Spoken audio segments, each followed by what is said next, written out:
नमस्कार, जय जोहार। क्या आप भी गवर्नमेंट एग्जाम्स की तैयारी करना चाहते हैं? क्या आप भी मेमोरी टेक्निक्स और ट्रिक्स के जरिए बहुत ही कम समय में स्मार्ट स्टडी करना चाहते हैं? क्या आप चाहते हैं कि सीजी व्यापम टॉपर आपको पढ़ाए? तो डाउनलोड करिए योगेंद्र साहू क्लासेस ऐप। यहाँ 10 से अधिक गवर्नमेंट एग्जाम्स क्रैक करने वाले और सीजी व्यापम टॉप करने वाले योगेंद्र सर सीजीपीएससी और सीजी व्यापम के अंतर्गत होने वाले सभी एग्जाम्स की तैयारी कराएं। तो डाउनलोड करिए Yogendra Sahu classes app to be the best, learn from the best.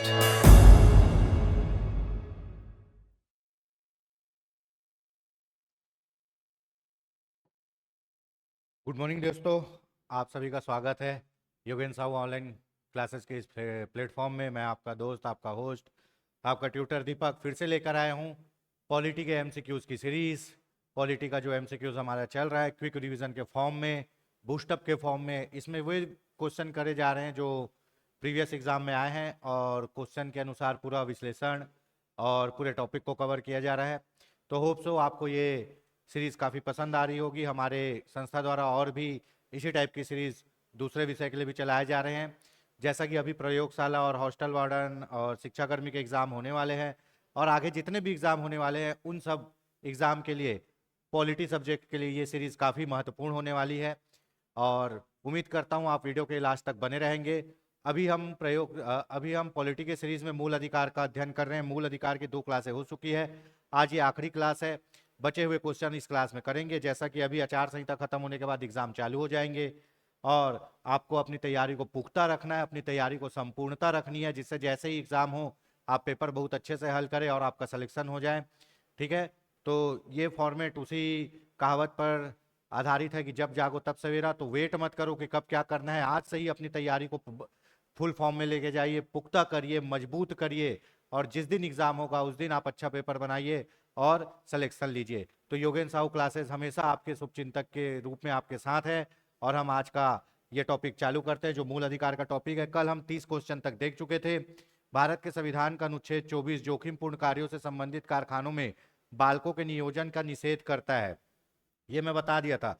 इसमें यह बोल रहा है कि अनुच्छेद 23 और 24 शोषण के विरुद्ध अधिकार। अनुच्छेद 23 में कहा गया है कि बालात श्रम, बेगार प्रथा और मानव दुर्व्यापार का निषेध, मतलब आदमी को खरीदा बेचा नहीं जाएगा, आदमी से बिना पेमेंट के काम नहीं कराया जाएगा, आदमी से जबरदस्ती काम नहीं कराया जाएगा। ठीक है, आदमी का शोषण नहीं किया जाएगा। अनुच्छेद 24 में कहा है 14 साल से कम उम्र के बच्चों को जोखिमपूर्ण कार्य जैसे खदान में, है ना, खतरनाक मशीनों के साथ, खतरनाक रसायन के साथ कारखाने में काम नहीं कराया जाएगा। ठीक है, और ये पूर्णतः निषेध है। ऐसा नहीं कि 1 घंटा काम करा लिए, थोड़ा सा काम करा लिए, ये सब बिल्कुल नहीं चलेगा भाई। पूर्णतः निषेध मतलब पूर्णतः निषेध, आप उस जगह उनको काम कराओगे ही नहीं। तो ये क्या है, पूर्णतः निषेध है। तो इसका ऑप्शन होगा ऑप्शन ए। चलिए 31 नंबर क्वेश्चन देखते हैं। निम्न में से कौन सा एक अधिकार राष्ट्रीय आपातकाल में भी समाप्त या सीमित नहीं किया जा सकता? देखिए दोस्तों, राष्ट्रीय आपातकाल मतलब 352 में 2 टाइप से आपातकाल लगते हैं। अनुच्छेद 358 के अनुसार क्या, युद्ध एवं बाह्य आक्रमण। जैसे ही युद्ध एवं बाह्य आक्रमण के आधार पर आपातकाल लगेगा, अनुच्छेद 19 वाक अभिव्यक्ति की स्वतंत्रता स्वतः ही निलंबित हो जाएगी। स्वतः ही निलंबित मतलब कि भैया जैसे ही लगेगा अनुच्छेद 19 खत्म, राष्ट्रपति को बोलने की जरूरत नहीं है। अगर अनुच्छेद 352 के अनुसार दूसरे टाइप का आपातकाल क्या है, सशस्त्र विद्रोह। अगर सशस्त्र विद्रोह हो गया देश में तो वे ही आपातकाल क्या होंगे, निलंबित होंगे, जिनको राष्ट्रपति अपने लेटर में लिख के देगा। ठीक है, और राष्ट्रपति अपने मन से आपातकाल नहीं लगा सकता। राष्ट्रपति को आपातकाल लगाने की सलाह कौन देगा, प्रधानमंत्री और उसका मंत्रिमंडल, वो भी लिखित सिफारिश में। प्रधानमंत्री और उसका मंत्रिमंडल जब लिखित सिफारिश में देंगे तभी राष्ट्रपति आपातकाल लगा पाएगा। और ये दोनों टाइप के आपातकाल में भी 352 के अंतर्गत 358 और 359 में जो आपातकाल लग रहे हैं, ये दोनों टाइप के आपातकाल में भी अनुच्छेद 20 दोष सिद्धि के विषय में संरक्षण, अनुच्छेद 20 दोष सिद्धि के विषय में संरक्षण, अनुच्छेद 21 क्या, प्राण एवं दैहिक स्वतंत्रता दोनों कभी भी निलंबित नहीं होगी, कभी भी खत्म नहीं होगी। तो देश के किसी भाग में बसने का अधिकार अनुच्छेद 19 के अनुसार है, निलंबित। व्यक्तिगत स्वतंत्रता जीवन का अधिकार अनुच्छेद 21 निलंबित नहीं होगा। भारत के संपूर्ण भ्रमण, ये कल अपन स्वतंत्रता का अधिकार पूरा पढ़ चुके हैं दोस्तों। इससे पहले वाले वीडियो में हम स्वतंत्रता का अधिकार पूरा पढ़ चुके हैं। ये भी अनुच्छेद 19 निलंबित, ये भी अनुच्छेद 19 निलंबित। तो क्या निलंबित नहीं होगा? बी। इस पे लंबा चौड़ा डिस्कशन हो चुका है दोस्तों, है ना। संविधान का कौन सा अनुच्छेद मोस्ट से भी मोस्ट इंपॉर्टेंट दोष सिद्धि के विषय में अभियुक्तों को दोहरे दंड एवं स्व अभिशमन से संरक्षण प्रदान करता है? दोस्तों अनुच्छेद 19। 19 क्या है जी? स्वतंत्रता। अनुच्छेद 22 क्या है? गिरफ्तारी के विरुद्ध संरक्षण। गिरफ्तारी के विरुद्ध संरक्षण। अनुच्छेद 21 क्या है? प्राण और दैहिक स्वतंत्रता। और अनुच्छेद 20 क्या है? दोष सिद्धि के विषय में, दोष सिद्धि के विषय में संरक्षण। तो दोस्तों ये बहुत इंपॉर्टेंट है। अनुच्छेद 20, अनुच्छेद 20 को देख लेते हैं। अनुच्छेद 20 क्या कहता है? ठीक है, अनुच्छेद 20, ठीक है, अनुच्छेद 20 दोष सिद्धि के विषय में, दोष सिद्धि के विषय में संरक्षण। मतलब अगर आप किसी अपराध के लिए दोषी हो तो आपको क्या क्या संरक्षण प्राप्त होगा, इसकी बात कही गई है। देखिए, कोई आदमी अगर अपराध किया है तो अपराध परिस्थितिवश हो जाता है, अपराध भूलवश हो जाता है, अपराध आवेशवश हो जाता है। तब भी भैया आप अपराधी हो तो भी आपको संविधान संरक्षण प्रदान कर रहा है। सोचो कितनी बड़ी बात है। आप अपराधी हो, संविधान आपको प्रोटेक्ट कर रहा है। और क्या बोलता है अनुच्छेद 20? अनुच्छेद 20 बोलता है दोष सिद्धि के विषय में संरक्षण। दोष सिद्धि के विषय में संरक्षण, ठीक है। तो इसमें यह बोलता है कि अनुच्छेद 20 के अनुसार किसी भी आदमी पर अगर कोई दोष लगाया गया है, कोई आरोप लगाया गया है, तो भी संविधान उसको संरक्षण, प्रोटेक्शन प्रदान करेगा। अनुच्छेद 20 के अंतर्गत ही आते हैं। अनुच्छेद 20(1) मोस्ट इंपॉर्टेंट, क्या क्या बात कही गई है? अनुच्छेद 20(1) किसी भी व्यक्ति को तब तक दोषी नहीं माना जा सकता जब तक जो अपराध किया है उस समय किसी कानून को ना तोड़ा हो। अपराध के समय कोई कानून तोड़ा हो, है ना, ठीक है। किसी भी आदमी को तत्सम समय में किसी अपराध के लिए, किसी कानून को तोड़ने के लिए ही अपराधी घोषित किया जा सकता है। इसमें बोल रहा है जब आप अपराध किए हो तब वो कानून जो लागू था वो अगर टूटा है तभी आप दोषी हो। अब मान लो, मतलब जिस समय अपराध किए हो और उस समय कानून था और कानून के अनुसार आप गलत हो तभी आपको सजा मिलेगी। फिर से बोल रहा हूं, जिस समय आप अपराध किए हो, जिस समय, उस समय अगर किसी कानून को आप तोड़े हो तो उसके अनुसार ही आपको सजा मिलेगी। अब मान लो, ठीक है, अब मान लो पहले खुले में शौच करना का अपराध नहीं था, अब तो स्वच्छ भारत मिशन आ गया है ना। स्वच्छ भारत मिशन के अंतर्गत अगर आप खुले में शौच करेंगे तो आपको क्या होगा? जुर्माना हो जाएगा। अब पुराने जमाने में जो लोग खुले में शौच किए हैं उनको अभी आप दोषी नहीं बना सकते। क्यों? क्योंकि जब वो कर रहे थे, वो काम किए, तब उस समय कानून नहीं था, ठीक है। मतलब जब आप वो गलती कर रहे हो, अगर उस समय कानून लागू है तभी आप उस कानून के अनुसार दोषी हो। ऐसा नहीं कि पहले गलती कर दिए, 2 साल बाद नया कानून आया और इस कानून के अनुसार 2 साल पहले बोल रहे हैं कि आप दोषी थे। भैया जब काम किया तब तो था ही नहीं कानून जी, है। अब ऐसा है कि पेड़ काटना अपराध है, बहुत बड़ा अपराध है। अब पुराने लोग जो जंगल काटे, अंग्रेज लोग, तो क्या सबको अभी सजा दे देंगे क्या? क्यों? क्योंकि उस समय तो कोई कानून ही नहीं था ना जंगल काटने के लिए। वैसे ही खुले में शौच करना आज अपराध है, लेकिन जो पहले लोग किए हैं उन लोग क्या अपराधी हैं क्या? नहीं। क्यों? क्योंकि उस समय कानून लागू नहीं था। तो इसमें कहा गया है दोस्तों, क्या? तत्सम समय में, है ना, तत्सम समय में, है ना, तत्कालिक समय में, सॉरी, तत्कालिक समय में वो कानून लागू होना चाहिए। इसके अनुसार किसी व्यक्ति को उस समय तक अपराधी नहीं ठहराया जा सकता जब तक उसने अपराध के समय लागू किसी कानून का उल्लंघन ना किया हो, है ना। अपराध के समय कानून का उल्लंघन करना चाहिए। जब वो अपराध कर रहा था उस समय वो कानून होना चाहिए, अगर उस समय नहीं था तो वो दोषी नहीं है। अपराध के समय अपराध के समय कानून का क्या होना चाहिए? उल्लंघन होना चाहिए। ठीक है, ऐसा नहीं है कि 2 साल पहले जो काम किए थे उसके लिए आज कानून बन गया और आज उस कानून के अनुसार आपको 2 साल पुराने की सजा दे रहे। नहीं, जब आप कोई गलती कर रहे हो उसी समय वो कानून लागू होना चाहिए, तभी आप दोषी हो। 20(1) बहुत पूछता है। ठीक है, अपराध के समय में दोष सिद्धि से संरक्षण। ठीक है, अपराध के समय आपको उस कानून को तोड़ना जरूरी है। 20(2) मोस्ट इंपॉर्टेंट। 20(2) दोहरे दंडादेश का निषेध। दोहरे दंड का निषेध बहुत इंपॉर्टेंट है, बहुत पूछता है ये। ठीक है, दोहरे दंड का निषेध इसमें बोल रहा है कि किसी आदमी को एक ही सजा के लिए 2 बार सजा नहीं दे सकते। इसमें बोल रहा है किसी आदमी को एक ही गलती के लिए 2 बार सजा नहीं दे सकते। अब मान लो कोई आदमी अभी क्या है, आरोपी है, उसके ऊपर आरोप लगा है, अपराधी नहीं है। अपराधी मतलब जब आरोप सिद्ध हो जाएगा। आरोपी मतलब क्या? जब उसके ऊपर एलिगेशन लगा है, उसके ऊपर अपराध का क्या बोलते हैं, अपराधी का टैग लगा है बोल सकते हैं, या उसके ऊपर बोल रहे हैं कि तू अपराध किया है। ठीक है, उसको अपराधी बोल रहे हैं। सॉरी, गलत हो गया, आरोपी है ना, आरोपी की बात कर रहे हैं। आरोपी मतलब आपके ऊपर इल्जाम लगा है। आरोपी मतलब आपके ऊपर इल्जाम लगा है और इल्जाम अभी सिद्ध नहीं हुआ है। आरोपी मतलब आपके ऊपर इल्जाम लगा है, इल्जाम अभी सिद्ध नहीं हुआ है। ठीक है, और अपराधी मतलब जब इल्जाम सिद्ध हो जाएगा। अपराधी मतलब जब इल्जाम सिद्ध हो जाएगा।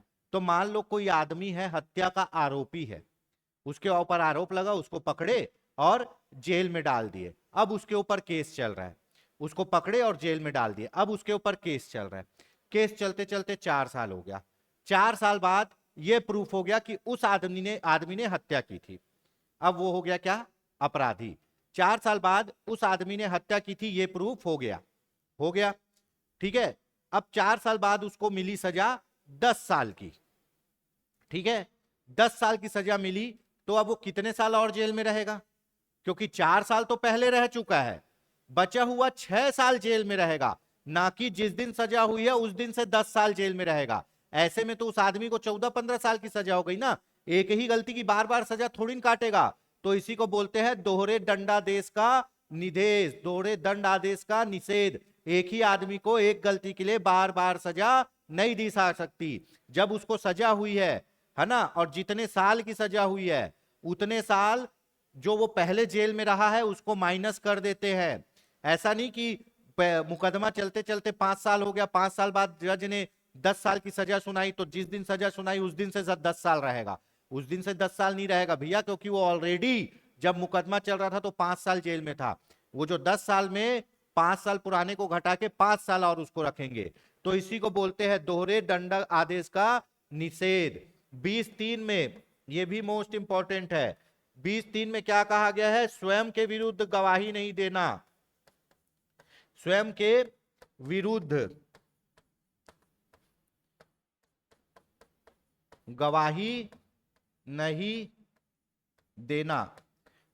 अच्छा, एक बात बताओ दोस्तों, अगर आप कोई गलती करते हो तो कोई देखे ना देखे, आप तो अपनी आंखों से देखे हो ना कि मैं गलती किया हूं। मैं मान लो चोरी करता हूं तो कोई नहीं देख रहा, लेकिन मैं तो देख रहा हूं ना कि मैं चोरी किया हूं। तो भाई यही चीज बोल रहा है न्यायालय कि अगर आपके ऊपर कोई आरोप लगा है तो कोई भी कानून ये नहीं बोल सकता कि तू बोल, अपने खिलाफ गवाही दे कि तू देखा है। अपने खिलाफ गवाही नहीं देना है।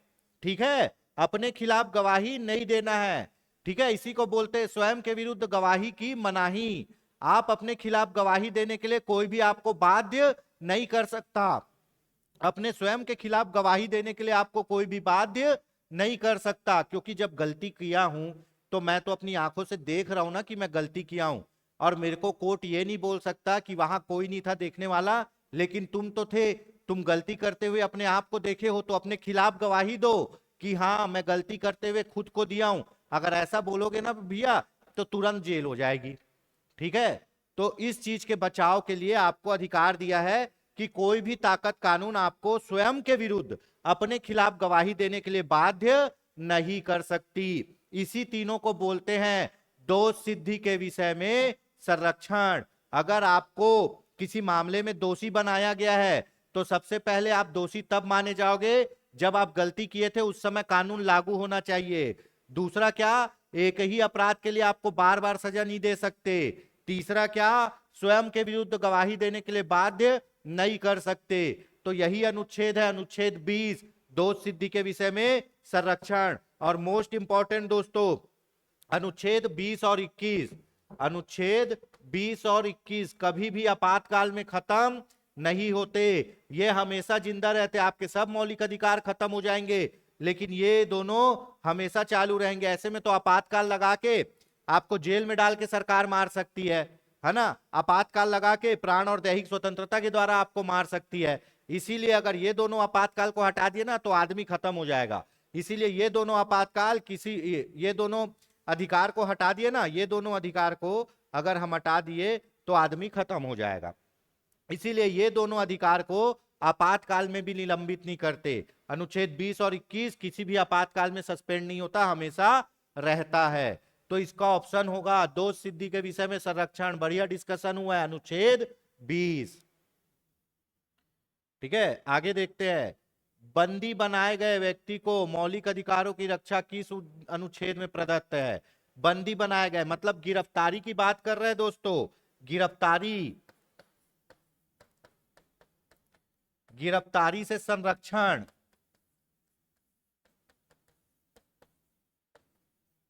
गिरफ्तारी से संरक्षण, गिरफ्तारी से स्वतंत्रता के अधिकार के अंतर्गत आता है। स्वतंत्रता का अधिकार है ना, अनुच्छेद 19 से 22 में। 19 में क्या है, वाक एवं अभिव्यक्ति की स्वतंत्रता। ठीक है, 20 में क्या है, दोष सिद्धि के विषय में संरक्षण। 21 में क्या है, प्राण एवं दैहिक स्वतंत्रता। 21 का में क्या है, शिक्षा का अधिकार कानून। 22 में क्या है, गिरफ्तारी के विरुद्ध संरक्षण। इसका ऑप्शन होगा ऑप्शन 22। 22 में है गिरफ्तारी के विरुद्ध संरक्षण।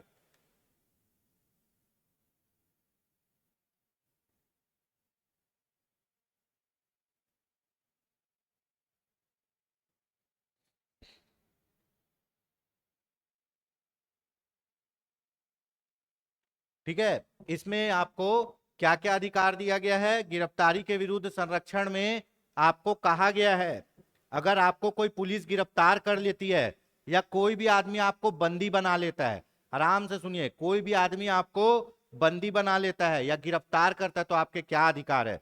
सबसे पहले तो आपको बंदी बनाए जाने का कारण और गिरफ्तारी का कारण बताना जरूरी है।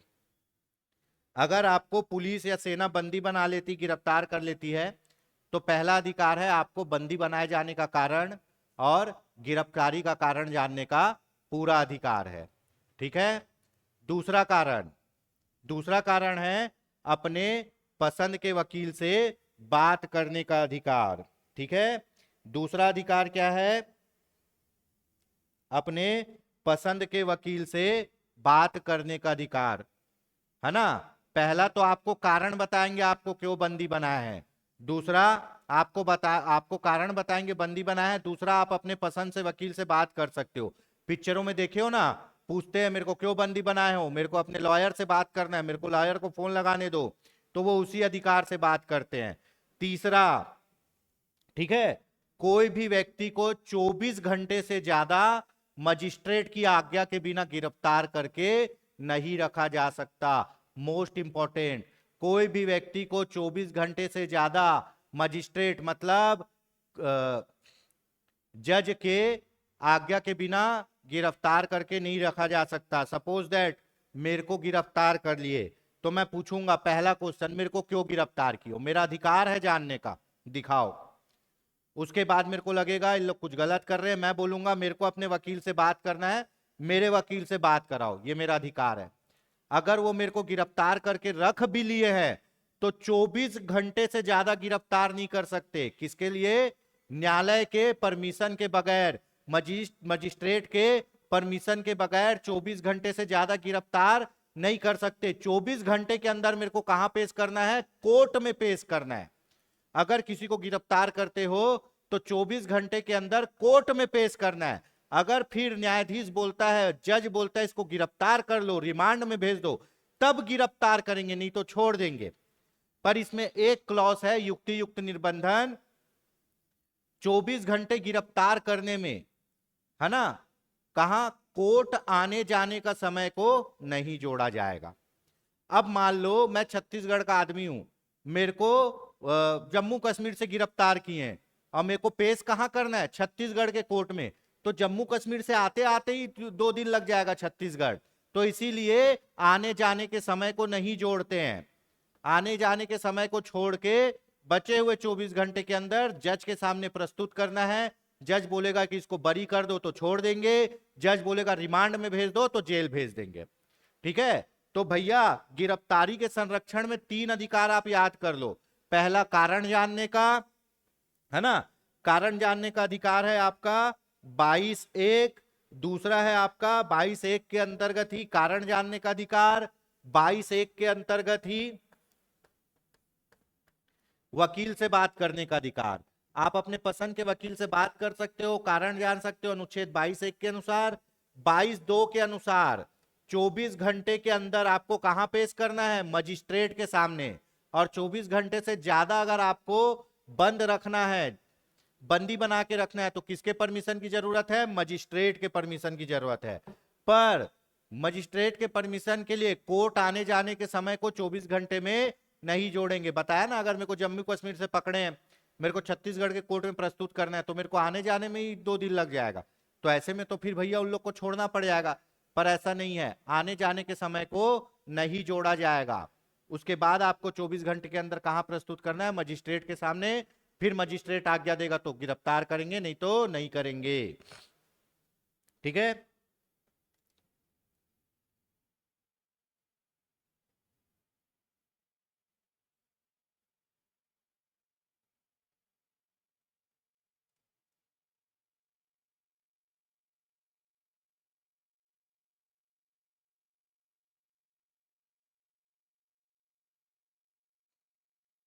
चलिए अब गिरफ्तारी के विरुद्ध संरक्षण तो आप पढ़ लिए, इसी में एक, हाँ चलिए आगे देखते हैं। तो इसका ऑप्शन क्या होगा, ऑप्शन होगा अनुच्छेद 22। अब 34 नंबर का क्वेश्चन देखते हैं, है ना। प्रत्यक्ष बंदीकरण अधिनियम के अंतर्गत एक व्यक्ति बिना मुकदमा चलाए बंदी बनाया जा सकता है कितने माह के लिए। एक व्यक्ति को बिना मुकदमा चलाए, है ना, कितने माह के लिए बंदी बनाया जा सकता है। यह है निवारक निरोध कानून के अंतर्गत। किसके अंतर्गत, निवारक निरोध कानून, निवारक निरोध कानून के अंतर्गत किसी व्यक्ति को अधिकतम कितने माह तक बंदी बनाया जा सकता है, 3 माह तक। ये 3 माह तक क्या, बिना मुकदमा चलाए, बिना किसी कारण के बंदी बना के रख सकते हैं, बिना मुकदमा चलाए आपको 3 माह तक बंदी बना सकते हैं। कहानी समझिए, सबसे पहली बात होती है निवारक निरोध कानून क्या होता है। आप नॉर्मली कब गिरफ्तार किए जाते हो दोस्तों, जब कोई गलती करते हो। आप नॉर्मली कब गिरफ्तार किए जाते हो, जब कोई गलती करते हो। ठीक है, अब सपोज दैट पुलिस को लगता है कि मैं कुछ गलत काम करने वाला हूं, पुलिस को लगता है कि मैं कुछ गलत काम करने वाला हूं, अगर मेरे को गिरफ्तार नहीं किए तो मैं गलत काम करूंगा और बहुत नुकसान हो जाएगा। ठीक है, अगर मुझे गिरफ्तार नहीं किए तो मैं गलत काम कर दूंगा और बहुत नुकसान हो जाएगा। तो कई बार पुलिस आपको गलत काम करने से पहले ही गिरफ्तार कर लेती है ताकि आप गलत काम ना करें। तो गलती करने से पहले गिरफ्तार को करने को बोलते हैं निवारक निरोध कानून के अंतर्गत गिरफ्तार करना, मतलब गलती करने से पहले गिरफ्तार करना। आपको नॉर्मली कब गिरफ्तार किया जाता है, आप जब क्या करते हो, गलती करते हो। और कई बार पुलिस को इनपुट मिल गया, पता चल गया कि मैं कोई गलत काम करने जा रहा हूं, कोई आतंकी गतिविधियों में संलिप्त हूं, तो मेरे गलत करने से पहले ही मेरे को गिरफ्तार कर लिया जाएगा। और क्यों कर लिया जाएगा, ताकि मैं वो गलती करूं ही ना और लोगों को नुकसान हो ना। तो ऐसे निवारक निरोध कानून के अंतर्गत अगर आपको गिरफ्तार किया गया है ना, तो 3 महीने तक बिना मुकदमा चलाए आपको गिरफ्तार किया जा सकता है। समझिए, एक होता है गलती कर लेना और उसके बाद गिरफ्तार होना, एक होता है पुलिस को लगा कि ये गलती करने जा रहा है और वो गलती कर दिया तो बहुत नुकसान होगा और भी लोग मर जाएंगे, तो गलती करने से पहले ही गिरफ्तार कर लिया। मैं गलती किया हूं क्या? अभी नहीं, लेकिन मैं करने जा रहा हूं और उससे पहले ही मेरे को गिरफ्तार कर लिया गया ताकि मैं गलती ना करूं। तो इसी को बोलते हैं निवारक निरोध कानून के अंतर्गत गिरफ्तार करना। मतलब ये गलती करने से पहले गिरफ्तार करना। और गलती करने से पहले मेरे को अगर गिरफ्तार कर लिए तो मेरे को बिना मुकदमा चलाए, कितना? बिना मुकदमा चलाए 3 महीने तक, अधिकतम 3 महीने तक गिरफ्तार किया जा सकता है। ठीक है, बिना मुकदमा चलाए अधिकतम 3 महीने तक गिरफ्तार किया जा सकता है। ठीक है,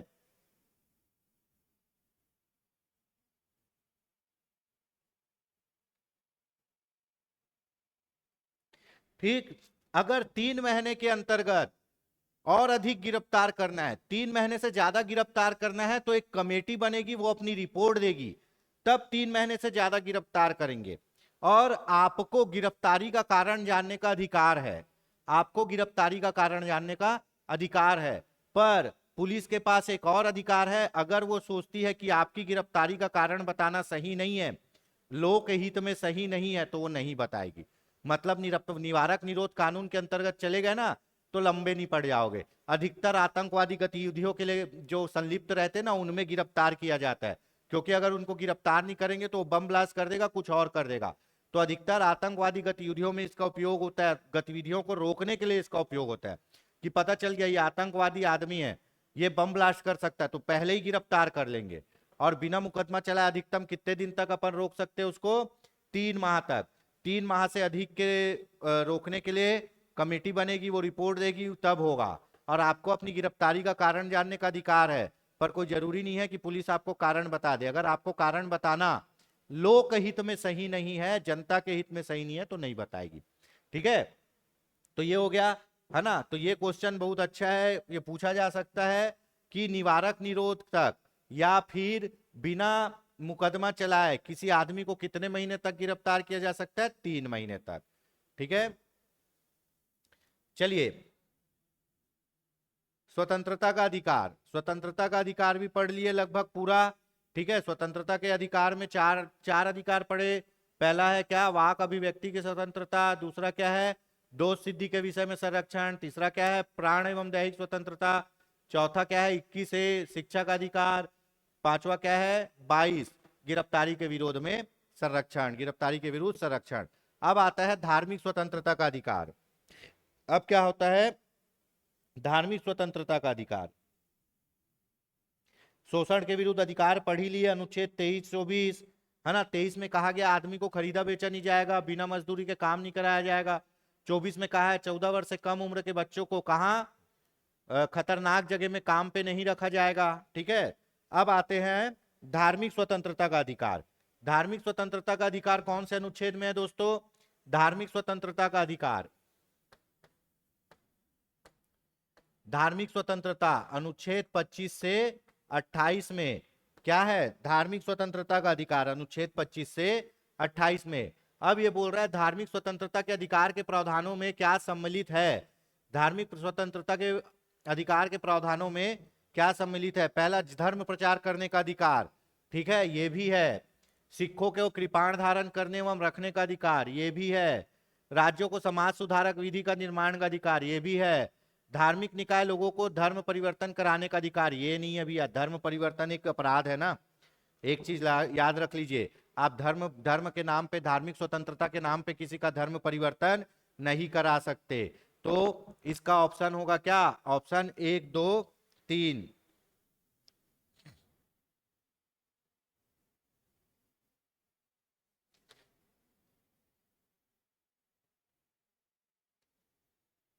ऑप्शन 1 2 3। ठीक है, चलिए धार्मिक स्वतंत्रता का अधिकार देख लेते हैं दोस्तों। अनुच्छेद 25 से 28, है ना। नया मौलिक अधिकार, ये अभी एक नया आ गया, धार्मिक स्वतंत्रता का अधिकार। स्वतंत्रता का अधिकार अनुच्छेद क्या है? 25 से 28। अब इसके अंतर्गत आएंगे। अनुच्छेद 25 में क्या कहा गया है ना। अनुच्छेद 25, ठीक है, अनुच्छेद 25 में कहा गया है धर्म अंतःकरण की स्वतंत्रता या धर्म को अबाध रूप से मानने की स्वतंत्रता। ठीक है, अनुच्छेद 25 में कहा है ना, धर्म अंतःकरण की स्वतंत्रता, अंतःकरण की स्वतंत्रता या धर्म को मानने की स्वतंत्रता।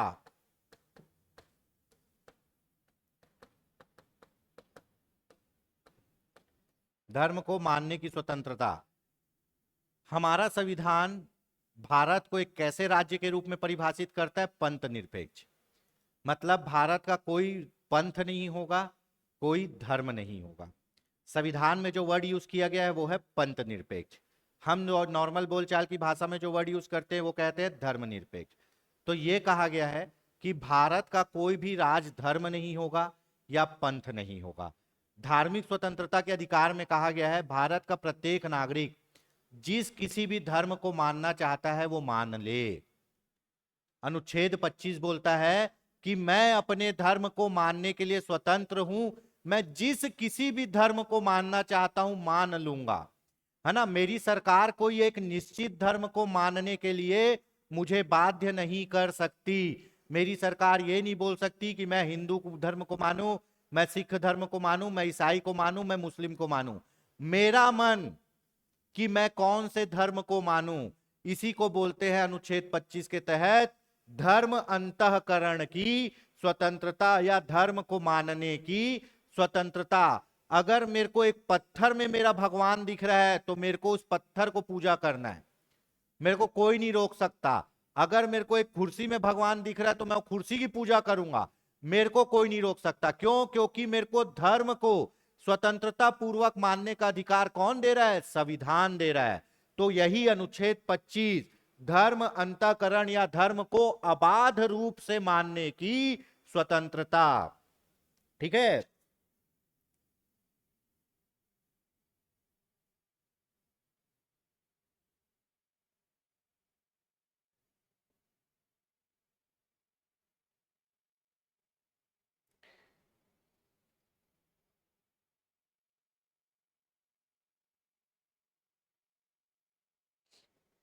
ठीक है। तो इसमें बोलता है कि मैं अपने धर्म को मानने के लिए स्वतंत्र हूं और उसके प्रचार के लिए स्वतंत्र हूं, है ना। धर्म को मानने के लिए और धर्म के अपने धर्म के प्रचार प्रसार के लिए मैं स्वतंत्र हूं। ये अधिकार मेरे को कौन दिया है? ये अधिकार मेरे को संविधान दिया है अनुच्छेद 25 के अनुसार। इसका नाम है अनुच्छेद 25 में धर्म अंतःकरण की स्वतंत्रता या धर्म को बिना बाधा के अबाध रूप से मानने की स्वतंत्रता। इसमें धर्म प्रचार की भी स्वतंत्रता आती है। ठीक है, धर्म को अबाध रूप से मानने की स्वतंत्रता के कारण ही सिख लोग कृपाण धारण करते हैं। तलवार का छोटा रूप होता है ना, कृपाण धारण करते हैं। सिख लोग पगड़ी पहनते हैं, हिंदू टीका लगाएगा, चोटी रखेगा। ये स्वतंत्रता है भैया, क्योंकि ये हमारे किससे संबंधित है? धर्म से संबंधित है। मेरे को अपने धर्म को मानने के लिए जो चीज करना है मैं कर सकता हूं, मैं बिल्कुल फ्री हूं, है ना। आप नॉर्मली हथियार लेके घूमोगे, आप पकड़ लेगा आपको पुलिस कि आप हथियार लेके घूम रहे हो। लेकिन सिख लोग कृपाण लेके घूमते हैं। वो क्यों घूमते हैं? क्योंकि सिख धर्म वाले, खालसा पंथ वाले अपने धर्म के लिए क्या रखते हैं? कृपाण रखते हैं। उनके लिए 5 ककार अनिवार्य होता है, केस, कंघा, कृपाण, कड़ा। ठीक है, और कच्छा। केस, कंघा, कृपाण, कड़ा और कच्छा, ये 5 ककार किनके लिए है? सिख धर्मों के लिए। और ये उसको धर्म से उससे जुड़े रहते हैं, इसीलिए ये चीज वो धारण कर सकते हैं। ठीक है, तो धर्म को मानने और उसका प्रचार करने की स्वतंत्रता अनुच्छेद 25। पर इसमें भैया कुछ युक्ति युक्त निर्बंधन लगाया गया है। इसमें कुछ युक्ति युक्त निर्बंधन लगाया गया है। अब धर्म को मान रहा हूं करके किसी का बलि दे रहे हो, नहीं कर सकते। ठीक है, धर्म को मान रहा हूं, मेरे में बलि चलता है, आदमी कोई काट के चढ़ा दो, बिल्कुल नहीं, ये काम नहीं करना है। आपको कोई भी ऐसा काम नहीं करना है जो लोक स्वास्थ्य और सदाचार के विरुद्ध हो। ना, धर्म को मान रहा हूं करके खोपड़ी लेके घूम रहे हो, धर्म को मान रहा हूं तांत्रिक करके और कुछ कर रहे हो, तो ये काम नहीं होगा। और धर्म को मान रहा हूं, प्रचार कर रहा हूं करके हाईवे में रैली निकाल दो, ये भी नहीं होगा। लोक स्वास्थ्य, सदाचार और नियम कानून व्यवस्था बनाए रखने के लिए, है ना, कानून बनाया जा सकता है। धर्म के अधिकार को सीमित किया जा सकता है, युक्ति युक्त निर्बंधन लगाया जा सकता है। आप धर्म को मानो, नॉर्मली मानो, अच्छी बात है, लेकिन उससे लोक स्वास्थ्य, सदाचार, शांति, संविधान भंग नहीं होना चाहिए। ठीक है, समझ में आ गया? तो इसमें धर्म परिवर्तन कराना गलत बात है। मैं अपने धर्म को मान रहा हूं, प्रचार कर रहा हूं करके किसी से जबरदस्ती धर्म परिवर्तन कराओगे तो वो कानूनी अपराध हो जाएगा, है ना। मैं धर्म मान रहा हूं करके किसी का बलि चढ़ाओगे तो कानूनी अपराध हो जाएगा। ठीक है, हड्डी लेके तांडव करोगे, नाचोगे तो वो कानूनी अपराध है। तो ये आपको क्या कर सकते हैं, ये युक्ति युक्त निर्बंधन लगाया जा सकता है। अनुच्छेद 26, ठीक है, अनुच्छेद 26, धार्मिक मामले के प्रबंध की स्वतंत्रता, है ना। धार्मिक मामले के प्रबंध की स्वतंत्रता, प्रबंध की स्वतंत्रता। ठीक है, इसमें क्या कहा गया है,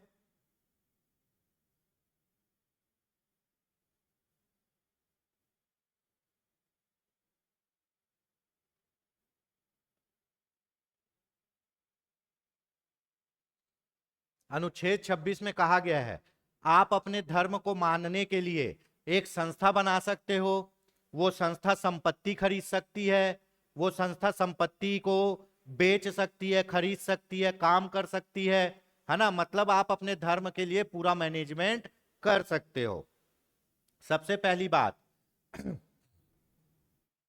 अनुच्छेद 25 व्यक्तिगत रूप से धर्म को मानने की बात करता है और अनुच्छेद 26 सामूहिक रूप से धर्म को मानने की बात करता है।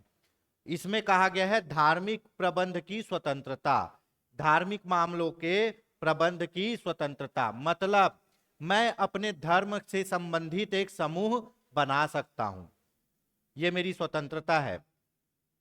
मैं अपने धर्म से संबंधित एक समूह बना सकता हूं। ठीक है,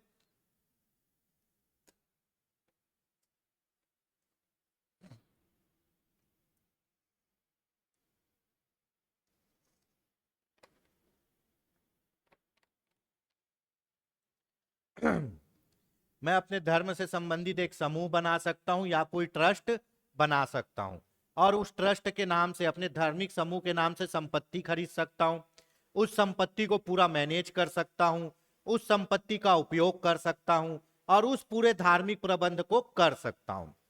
तो यहां समूह बना के, ट्रस्ट बना के पूरे धर्म को मानने की स्वतंत्रता है, उस ट्रस्ट के नाम पे संपत्ति खरीदने की स्वतंत्रता है, उस संपत्ति का यूज करने और उसको मैनेज करने की स्वतंत्रता है।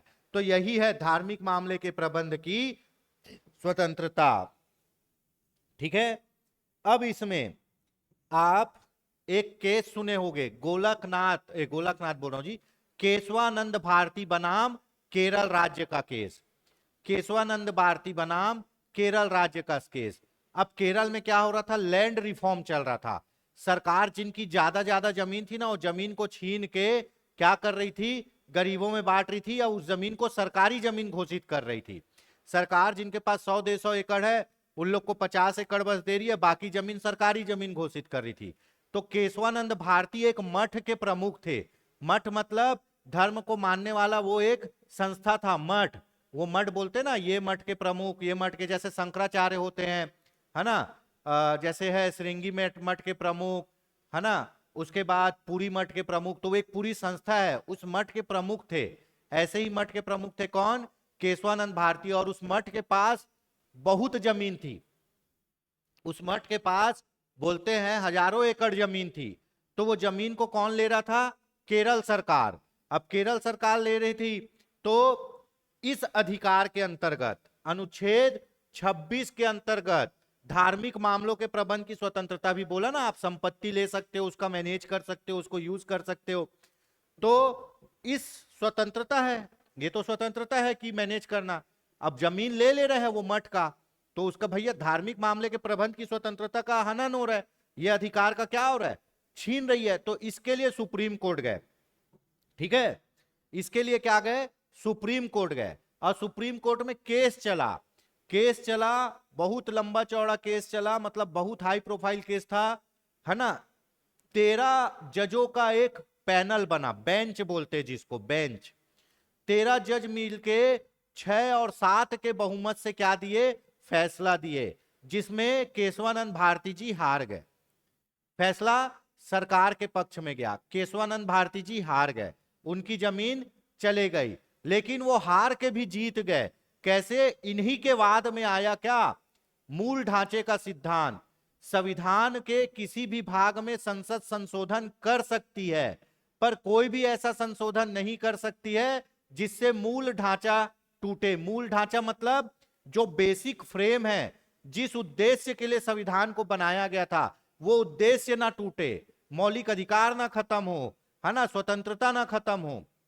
ठीक है, तो यही मूल ढांचा है। तो ये ना टूटे, और मूल ढांचे का सिद्धांत दिया कि ठीक है भाई, मौलिक अधिकार में आप ले रहे हो, है ना, मौलिक अधिकार के द्वारा आप मौलिक अधिकार को तोड़ के उसकी जमीन ले रहे हो, लेकिन मूल ढांचा नहीं टूटना चाहिए। ठीक है, तो मूल ढांचे का सिद्धांत दिया गया, और इसी अनुच्छेद 26 के अनुसार केस किए थे कौन, केशवानंद भारती की मेरे मठ की जो संपत्ति है, वो संपत्ति का मैं मैनेजमेंट करने के लिए अधिकारी हूं, और तुम मेरी संपत्ति को नहीं ले सकते। ठीक है, तो 6 जज बोले कि हाँ केशवानंद भारती जी सही है, और 7 जज बोले कि नहीं सरकार सही है। ठीक है, सरकार सही है बोल के केशवानंद भारती हार गए, पर जजों की बेंच ने यह बोला कि कोई भी संशोधन कर सकता है संसद संविधान में, पर ऐसा कोई संशोधन नहीं कर सकता जिससे संविधान का मूल ढांचा नष्ट हो जाए। अब आप लोग घर बनाते हो तो कहीं भी कमरा बना सकते हो, कहीं भी लिविंग रूम बना सकते हो, कहीं भी हॉल बना सकते हो, कहीं भी टॉयलेट बना सकते हो, है ना, आप कैसे भी अपने अनुसार बदल सकते हो। पर घर का मूल ढांचा क्या होता है, नींव रहेगा, नींव के ऊपर छत रहेगी, छत के नीचे कमरे रहेंगे, ये मूल ढांचा है। भैया अब तुम घर बना रहे हो और मूल ढांचे में परिवर्तित कर दे रहे हो, नींव को छत में बनाओगे तो घर चलेगा क्या, जो बेसिक कॉन्सेप्ट है उसको बदलोगे तो कोई चीज चल पाएगी क्या, नहीं। तो यही मूल ढांचे का सिद्धांत है, जिस सिद्धांत के लिए, जिस उद्देश्य के लिए संविधान बना है, वो उद्देश्य कभी खत्म नहीं होना चाहिए। ये कौन से बाद में आया, केशवानंद भारती बनाम केरल राज्य में 1973 में मूल ढांचे का सिद्धांत दिया। और मिनर्वा मिल में क्या किया गया, मिनर्वा मिल में मौलिक अधिकार को भी मूल ढांचा मान लिया गया। ठीक है, ये हो गया धार्मिक मामले के प्रबंध की स्वतंत्रता। आपको समझ में आ गई कि आप अपने धर्म को समूह रूप में मान सकते हो, एक समूह बना सकते हो, वो समूह द्वारा क्या कर सकते हो, धर्म को मैनेज कर सकते हो, संपत्ति खरीद सकते हो उस ट्रस्ट के नाम पे, उस संपत्ति को यूज कर सकते हो, अपने धर्म का प्रचार प्रसार करते हो। पर दोस्तों इस स्वतंत्रता में भी युक्ति युक्त निर्बंधन है। लोक स्वास्थ्य, सदाचार, कानून व्यवस्था, संविधान, इनकी रक्षा के लिए इस अधिकार को भी क्या किया जा सकता है, रोका जा सकता है। ठीक है, अब अनुच्छेद देखते हैं 27। अब अनुच्छेद देखते हैं 27, धर्म की अभिवृद्धि के लिए कर ना देने की स्वतंत्रता, कर ना देने की स्वतंत्रता, है ना।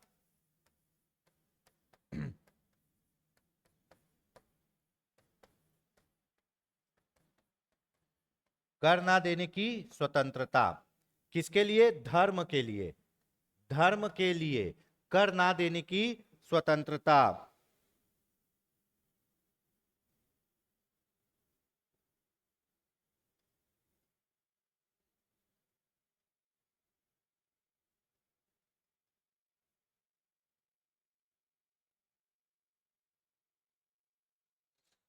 कर ना देने की स्वतंत्रता, ठीक है।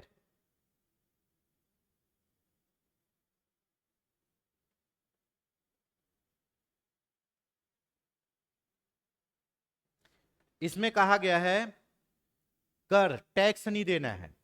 अगर आप जो धार्मिक काम होते हैं ना, वो टैक्स फ्री होते हैं भाई।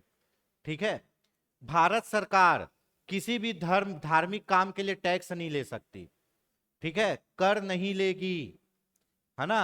भारत सरकार किसी भी धार्मिक काम के लिए, मान लो मैं धार्मिक काम कर रहा हूं और कुछ खर्चा कर रहा हूं, तो उस पर टैक्स नहीं लेगी सरकार। इसी को बोलते हैं कर ना देने की स्वतंत्रता और चंदा ना देने की स्वतंत्रता। आपको चंदा देने के लिए भी बाध्य नहीं किया जा सकता, किसी धर्म के लिए चंदा देने के लिए भी बाध्य नहीं किया जा सकता। देखिए भाई, भारत एक पंथ निरपेक्ष राज्य है, भारत का कोई राष्ट्र धर्म नहीं है। वो बोलता है जो जिसको जो धर्म मानना है मान लो। तो धार्मिक स्वतंत्रता के अधिकार में अनुच्छेद 27 में बोलते हैं कि अगर तुम कुछ काम कर रहे हो, धार्मिक काम कर रहे हो, उससे जो आय हो रही है या धार्मिक काम करके जो खर्चा कर रहे हो, तो उस पर सरकार आपसे टैक्स नहीं लेगी। ठीक है, ये बोल रहा है कि कोई भी व्यक्ति किसी विशिष्ट धर्म की अभिव्यक्ति या पोषण के लिए किए गए खर्च पर किसी भी प्रकार का कर देने के लिए विवश नहीं किया जाएगा। अगर मैं अपने धर्म को मानने के लिए भंडारा करा रहा हूं, भंडारा में खर्चा कर रहा हूं, तो वो खर्चे के लिए मेरे को कर नहीं देना पड़ेगा। ठीक है, तो कर ना देने की स्वतंत्रता। आप अपने धर्म को मानने के लिए, धर्म के संबंध में जो खर्चा किए हो उसके लिए, या धर्म से संबंधित कोई भी कार्य के लिए टैक्स नहीं दोगे और ना ही सरकार टैक्स लेगी। ठीक है, ये हो गया। ये है कर ना देने की स्वतंत्रता। किसके लिए कर ना देने की स्वतंत्रता? धर्म के लिए कर ना देने की स्वतंत्रता। धर्म को मान रहे हो, उसके ऊपर टैक्स नहीं लेंगे। जैसे आपका पहले चलता था ना जजिया और जकात। ठीक है, जकात क्या? मुसलमानों से टैक्स लिया जाता था धर्म को मानने के लिए। जजिया क्या? हिंदुओं को धर्म को मानने के लिए टैक्स लिया जाता था।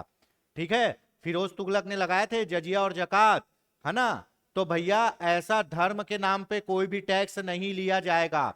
यही बात बोल रहा है, धर्म पर कर ना देने की स्वतंत्रता, धार्मिक कार्यों के लिए कर ना देने की स्वतंत्रता। पर धार्मिक कार्यों पे सरकार शुल्क ले सकती है। कर क्या होता है? कर के बदले सरकार कोई सुविधा नहीं देती है। मैं इनकम टैक्स पटाता हूं, इनकम टैक्स के बदले मेरे को कोई सुविधा देती है क्या? नहीं, सरकार टैक्स के बदले कोई सुविधा नहीं देती। सरकार शुल्क के बदले सुविधा देती है। अब मान लो मैं भंडारा करा रहा हूं, ठीक है, और बड़े बड़े पानी के टैंकर मंगाया, तो वो पानी के टैंकर का शुल्क मेरे को देना होगा। क्यों? क्योंकि वो सुविधा का मैं यूज कर रहा हूं। सुविधा के बदले जो अपन पैसा देते हैं उसको बोलते हैं शुल्क। सुविधा के बदले जो अपन पैसा देते हैं उसको अपन क्या बोलते हैं? शुल्क। और कर एक अनिवार्य अभिदान है जिसके बदले कोई सुविधा नहीं मिलती।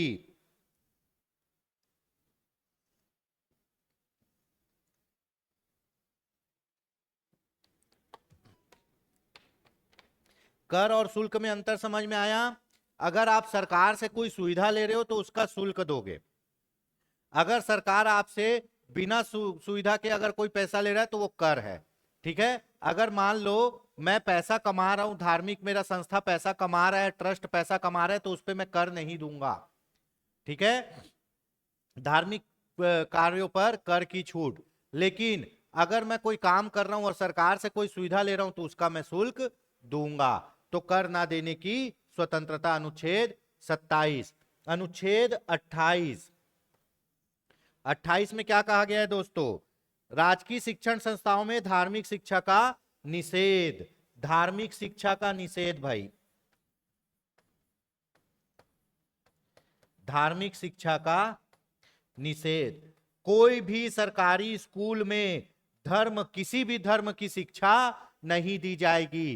कोई भी सरकारी स्कूल में किसी भी धर्म की शिक्षा नहीं दी जाएगी, है ना। क्योंकि कोई भी सरकारी स्कूल में धार्मिक शिक्षा नहीं दी जाएगी, क्योंकि भारत पंथ निरपेक्ष राष्ट्र है। कोई धर्म नहीं है हमारे राष्ट्र का, वो सभी धर्म को बराबर सम्मान देता है। ठीक है,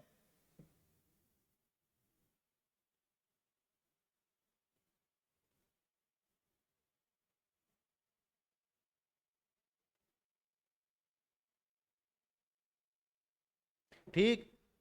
अनुच्छेद 28 बोलता है कोई भी सरकारी स्कूल या सरकार के अनुदान या पैसे से चलने वाला स्कूल, कोई भी सरकारी स्कूल या फिर कोई ऐसा स्कूल जहां सरकार पैसा दे रही चलाने के लिए, अनुदान दे रही है, ऐसे स्कूल में किसी भी व्यक्ति को धार्मिक शिक्षा के लिए बाध्य नहीं किया जा सकता, है ना। इसमें कहा गया है धार्मिक शिक्षा का निषेध कोई भी सरकारी स्कूल में या सरकार के अनुदान से चलने वाले स्कूल में धार्मिक शिक्षा नहीं दी जाएगी, क्योंकि भारत का कोई भी एक विशेष धर्म नहीं है। भारत एक पंथ निरपेक्ष, धर्मनिरपेक्ष राज्य है, जहां सभी धर्मों को बराबर स्वतंत्रता दी गई है। तो ये हो गया भैया आपका धार्मिक स्वतंत्रता का अधिकार, अनुच्छेद 25 से 28। 25 में क्या है? धर्म के अंतःकरण और धर्म को मानने की स्वतंत्रता। आप अपने धर्म को बिना किसी रोक टोक के मान सकते हो। 26 में क्या है? धार्मिक मामले के प्रबंध की स्वतंत्रता, मतलब आप अपने धर्म का समूह बना सकते हो, ट्रस्ट बना सकते हो, संपत्ति खरीद सकते हो, मैनेज कर सकते हो, है ना। 27 धर्म के पर कर ना देने की स्वतंत्रता, किसी भी धर्म को मानने के लिए टैक्स नहीं देना है। 28 किसी भी सरकारी स्कूल या सरकार से पैसे से चलने वाले स्कूल पर कोई भी धार्मिक शिक्षा नहीं दी जाएगी। यही है धार्मिक स्वतंत्रता का अधिकार। तो अब देखते हैं धार्मिक स्वतंत्रता के अधिकार में क्या है। प्रचार करने का अधिकार है। सिखों को अनुच्छेद 25 के अनुसार सिखों को कृपाण धारण कर सकते हैं, अपना प्रचार कर सकते हैं, ये भी 25 के अनुसार, है ना। राज्यों को समाज सुधारक विधि, ये भी 25 के अनुसार। ठीक है, तो ऊपर के 3 आएंगे। धर्म परिवर्तन कराना अधिकार है, अपराध है भैया, ये धार्मिक स्वतंत्रता का अधिकार नहीं है। आप अपना मानो, किसी को जबरदस्ती अपने धर्म में परिवर्तन नहीं करा सकते। ऑप्शन होगा ए, 1 2 3। चलिए, निम्नलिखित में से कौन सा एक अनुच्छेद सुमेलित नहीं है? अनुच्छेद 23। क्वेश्चन देख लीजिए पहले आप लोग।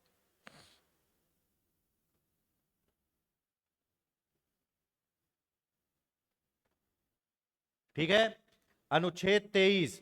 अनुच्छेद 23 में मानव दुर्व्यापार और बलात्संग का निषेध, ये एकदम सही है। अनुच्छेद 24 14 वर्ष के कम बालकों को कारखानों में नहीं लगाना है, सही है। अनुच्छेद 26 धार्मिक कार्यों के प्रबंध की स्वतंत्रता, ये भी सही है। अनुच्छेद 29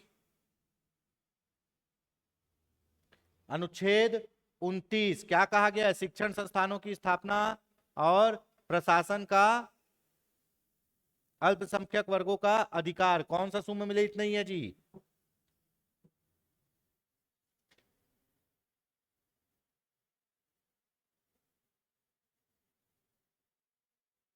हाँ, चलिए, ठीक है, कंफ्यूजन हो गया था थोड़ा। अनुच्छेद 23 मानव का दुर्व्यापार बलात्संग का निषेध, ये दोनों कौन से अधिकार हैं? ये दोनों शोषण के विरुद्ध अधिकार हैं और दोनों ही सही हैं। ये किसमें है? ये धार्मिक स्वतंत्रता का अधिकार अभी पढ़े, अनुच्छेद 26 केशवानंद भारती वाला। अनुच्छेद 29 ये गलत है, यहां आना चाहिए अनुच्छेद 30, तब सही होगा। अनुच्छेद 29 में क्या कहा गया है? अनुच्छेद 29 में कहा गया है आपका, ठीक है, संस्कृति और शिक्षा संबंधी अधिकार। अनुच्छेद 29 में क्या है? अल्पसंख्यक वर्गों के हितों का संरक्षण है। जबकि शिक्षण संस्थानों की स्थापना, अल्पसंख्यक वर्गों के शिक्षण संस्थानों की स्थापना अनुच्छेद 30 में बताया गया है ना। अल्पसंख्यक वर्गों के शिक्षण संस्थानों की स्थापना का जो काम है वो अनुच्छेद 30 में बताया गया है। तो इसका ऑप्शन होगा डी, ये सुमेलित नहीं है। भारतीय संविधान का कौन सा अनुच्छेद अल्पसंख्यक को अपनी मनपसंद शिक्षण संस्थाओं को स्थापित और संचालित करने की शक्ति प्रदान करता है? देखिए भाई, है ना, शिक्षा संबंधी, शिक्षा और संस्कृति संबंधी अधिकार, यह आपका एक और मौलिक अधिकार है। क्या? संस्कृति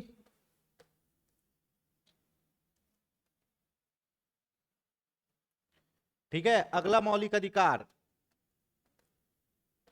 संस्कृति शिक्षा संबंधी अधिकार। संबंधी अधिकार इसमें कौन से अनुच्छेद है? अनुच्छेद 29 और 30। अनुच्छेद 29 बोलता है क्या? अल्पसंख्यक वर्गों के हितों का संरक्षण। अल्पसंख्यक वर्गों के हितों का संरक्षण। अल्पसंख्यक वर्गों के हितों का संरक्षण।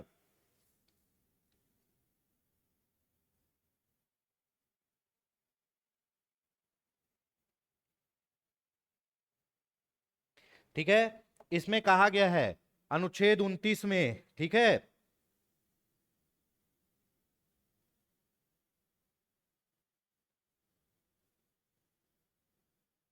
इसमें बोला है जो अल्पसंख्यक वर्ग हैं, जो अल्पसंख्यक वर्ग हैं वो अपनी भाषा, संस्कृति, अपनी लिपि को संरक्षित करने का और उसको बचाने का अधिकार रखते हैं भाई।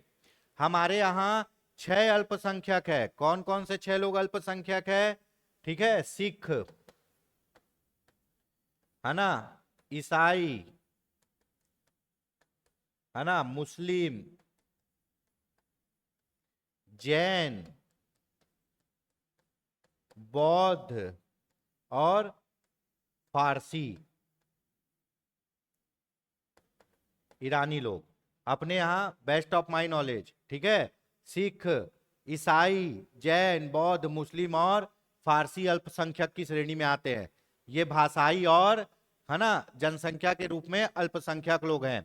अनुच्छेद 29 बोलता है, अनुच्छेद 29 क्या बोलता है? अल्पसंख्यक वर्गों के हितों का संरक्षण। जो अल्पसंख्यक वर्ग है, 6 अल्पसंख्यक वर्ग है, इन लोग अपनी भाषा, संस्कृति, लिपि को संरक्षित करने का अधिकार रखते हैं। ठीक है, ये जो 6 अल्पसंख्यक वर्ग है, ये अपनी भाषा, लिपि, संस्कृति, अपना पहनावा ओढ़ावा, अपने पूरे दिनचर्या, समाज को संरक्षित करने का अधिकार रखते हैं। ठीक है, इसी को बोलते हैं अल्पसंख्यक वर्गों के हिस्सों का संरक्षण।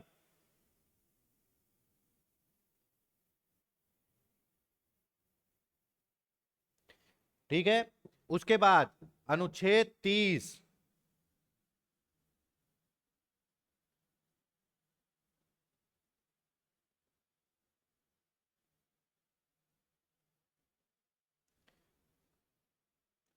अनुच्छेद 30, है ना,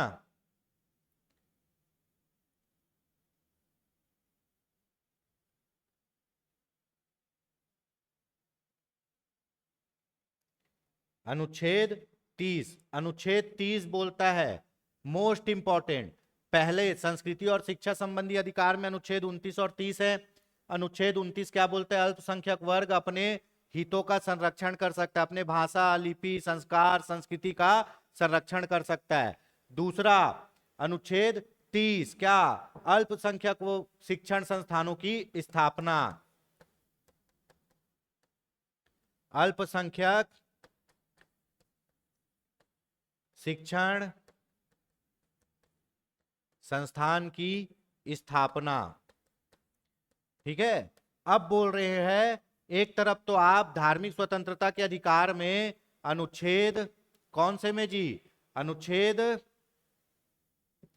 28 में आप ये पढ़े कि किसी भी सरकारी स्कूल में या सरकार से पैसे से चलने वाले स्कूल में धार्मिक शिक्षा नहीं दी जाएगी, ये पढ़े है ना। और अनुच्छेद 30 बोलता है कि अल्पसंख्यक वर्ग के लोग अपने धर्म का शिक्षण संस्थान स्थापित कर सकते हैं और उस शिक्षण संस्थान को चला भी सकते हैं।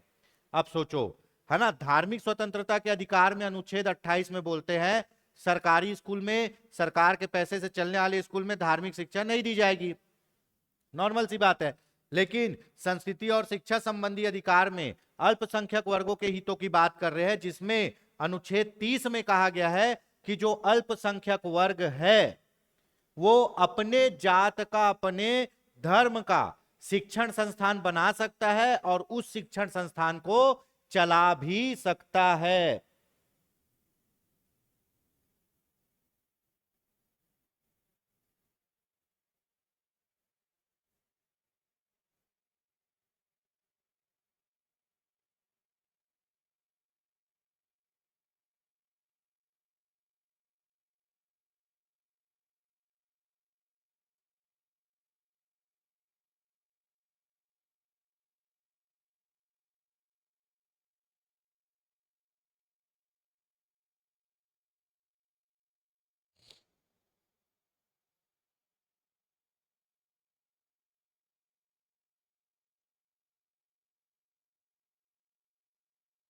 ठीक है, तो ये बात कही गई है ना, अल्पसंख्यक शिक्षण संस्थानों की स्थापना और उसका प्रशासन का अधिकार।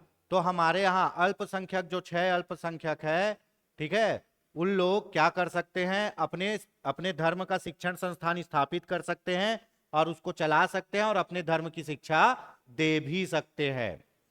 ठीक है, तो इसी के तहत आप देखे होंगे कि हमारे यहाँ बहुत से क्रिश्चियन स्कूल है, बौद्ध स्कूल है, जैनी स्कूल है, और उन लोग अपने धर्म के अनुसार उस स्कूल को चलाते हैं। तो भैया वो उस स्कूल को कैसे चला पाते? वो इस अधिकार के अंतर्गत उस स्कूल को चला पाते। कौन से अधिकार के अंतर्गत? अल्पसंख्यक शिक्षण संस्थानों की स्थापना और उनका प्रशासन, अनुच्छेद 30। वो अपने धर्म को बचाने के लिए, उनका प्रचार प्रसार करने के लिए क्या कर सकते हैं, अपना धर्म का शिक्षण संस्थान बना सकते हैं और उसको चला सकते हैं। ठीक है, चलिए, ये हो गया। एक और आपका मौलिक अधिकार, धार्मिक स्वतंत्रता के अधिकार के बाद क्या, संस्कृति और शिक्षण संबंधी अधिकार। अब पढ़िए, भारतीय संविधान का कौन सा अनुच्छेद अल्पसंख्यक को अपनी मनपसंद शिक्षण संस्थानों को, किनको, केवल अल्पसंख्यक को अपनी मनपसंद शिक्षण संस्थानों को स्थापित और संचालित करने का अधिकार प्रदान करता है?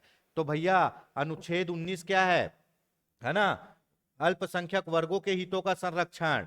और अनुच्छेद 30 क्या है, अल्पसंख्यक शिक्षण संस्थानों की स्थापना और उनका प्रशासन। तो इसका ऑप्शन होगा ऑप्शन डी, अनुच्छेद 30। चलिए, निम्नलिखित में से किसको संविधान द्वारा मौलिक अधिकार को लागू करने की शक्ति दी गई है? ठीक है, इसके बारे में बात हो चुकी है। ठीक है, आपको पता होगा कि मौलिक अधिकारों का रक्षक कौन है भाई? मौलिक अधिकारों का रक्षक है सर्वोच्च न्यायालय या उच्च न्यायालय। अगर आपके मौलिक अधिकार को सरकार छीनती है या कोई आदमी छीनता है, तो आप मौलिक अधिकार को लागू कराने के लिए कहां जाओगे? अनुच्छेद 32 के अनुसार, अनुच्छेद 32 के अनुसार जाओगे। कहां? सर्वोच्च न्यायालय, सुप्रीम कोर्ट। और अनुच्छेद 226 के अनुसार कहां जाओगे? हाई कोर्ट, है ना। जब आपके मौलिक अधिकार को कोई छीनेगा तो बचाने के लिए अनुच्छेद 32 के अनुसार सुप्रीम कोर्ट जाओगे, अनुच्छेद 226 के अनुसार हाई कोर्ट जाओगे। और क्या करेगा? ये रिट जारी करेगा। ठीक है, तो हमारे मौलिक अधिकार का रक्षक कौन है? सर्वोच्च न्यायालय और उच्च न्यायालय। Option D. कौन सा ऑप्शन होगा? Option D. ठीक है,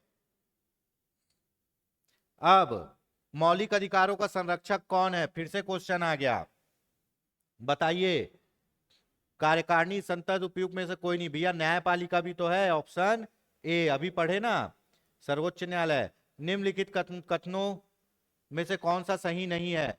के एम मुंशी संविधान का प्रारूप बनाने वाली समिति के सदस्य थे। संविधान सभा द्वारा भारतीय संविधान स्वीकार किया गया। बलवंत राय मेहता समिति रिपोर्ट, पंचायती राज। संविधान के अंतर्गत मूल अधिकारों का संरक्षक राष्ट्रपति है। अब भी पढ़े, गलत। मूल अधिकारों का संरक्षक कौन है जी? मूल अधिकारों का संरक्षक है न्यायपालिका, सर्वोच्च न्यायालय और उच्च न्यायालय। के एम मुंशी प्रारूप समिति के सदस्य थे।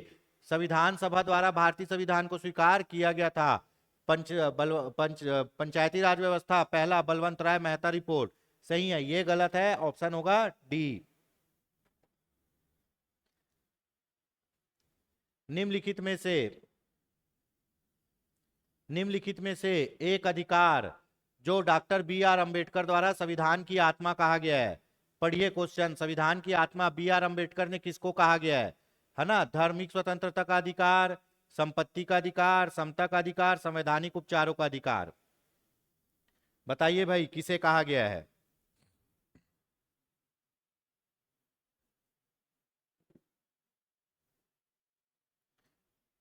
किसे कहा गया है ना? तो संवैधानिक उपचारों का अधिकार, अनुच्छेद 32। अनुच्छेद 32 संवैधानिक उपचारों का अधिकार। उपचार मतलब इलाज, उपचार मतलब इलाज। अगर आपका मौलिक अधिकार कोई छीन लेता है तो आपका इलाज कौन से अनुच्छेद से होगा जी? अगर आपका कोई मौलिक अधिकार छीन लेता है तो आपका इलाज होगा संवैधानिक उपचारों का अधिकार, अनुच्छेद 32 के द्वारा। और अनुच्छेद 32 के द्वारा आपका इलाज कौन करेगा? सुप्रीम कोर्ट करेगा। आपके मौलिक अधिकार को कोई छीन लेता है तो आप अनुच्छेद 32 के द्वारा कहां जाओगे? सुप्रीम कोर्ट जाओगे। और अनुच्छेद 226 के द्वारा कहां जाओगे? हाई कोर्ट जाओगे। तो बी आर अंबेडकर ने किसे संविधान की आत्मा कहा गया है? अनुच्छेद 32 संवैधानिक उपचारों के अधिकार को। भारत के संविधान में किस अनुच्छेद के अंदर भारत का उच्चतम न्यायालय नागरिकों के मूल अधिकारों के प्रवर्तन के लिए रीट जारी करता है। तो किस अनुच्छेद के अंतर्गत? अनुच्छेद 32 के अंतर्गत 5 प्रकार की रीट होती है। 5 प्रकार की रीट होती है। पहला क्या होता है देख लेते हैं, है ना। 5 प्रकार की रीट: संवैधानिक उपचारों का अधिकार, आखिरी मौलिक अधिकार, है ना, संवैधानिक उपचारों का अधिकार, ये आखिरी मौलिक अधिकार है, अनुच्छेद 32। इसमें 5 प्रकार की रीट, 5 प्रकार की रीट मतलब लेख जारी किए जाते हैं। पहला है क्या? बंदी प्रत्यक्षीकरण। बंदी प्रत्यक्षीकरण, इसको बोलते हैं हेबियस कॉर्पस।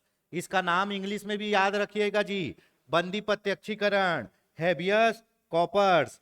इसमें क्या होता है?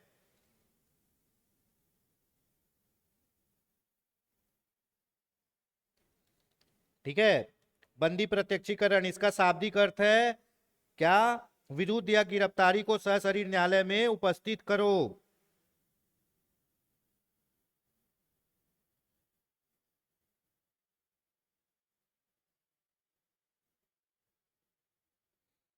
ठीक, बंदी प्रत्यक्षीकरण, मान लो आपके कोई परिवार वालों को या किसी व्यक्ति को कोई आदमी जबरदस्ती बंदी बना के रखा है और छोड़ नहीं रहा है, चाहे कानून बंदी बना के रखा है या छोड़ नहीं रहा है, तो आपको क्या आपको स्वतंत्रता के अधिकार में है ना, क्या प्राण एवं दैहिक स्वतंत्रता, भैया मैं स्वतंत्र हूं, मेरे को क्यों बंदी बना के रखे हो। अगर कोई ऐसा काम करता है, आपको बंदी बना के रखता है, तो आप कहां जाओगे? सुप्रीम कोर्ट जाओगे। कौन से अनुच्छेद से? अनुच्छेद 32 से। और कौन सा रीट लगवाओगे?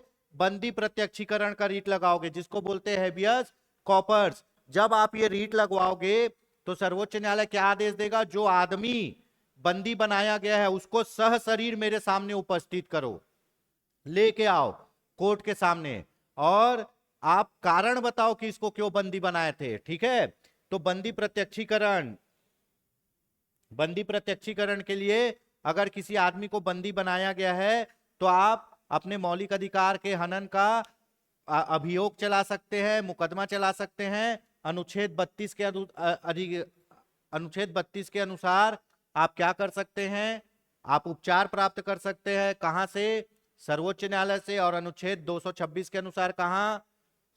उच्च न्यायालय से, है ना। और बंदी प्रत्यक्षीकरण रीट कब जारी की जाती है? जब किसी आदमी को बंदी बना लिया जाता है। बंदी को प्रत्यक्ष रूप से मेरे सामने उपस्थित करो। कोर्ट बोलता है इनको क्यों बंदी बनाए हो ये बताओ, और जो आदमी है उसको सह शरीर, शरीर के साथ मेरे सामने लाके खड़ा करो। बंदी प्रत्यक्षीकरण रीट समझ में आ गया। दूसरा रीट होता है परमादेश। दूसरा रीट होता है क्या? परमादेश। इसको बोलते हैं मैडमस। बंदी के प्रत्यक्षीकरण को बोलते हैं हेबियस कॉर्पस, इसको बोलते हैं मैडमस, है ना।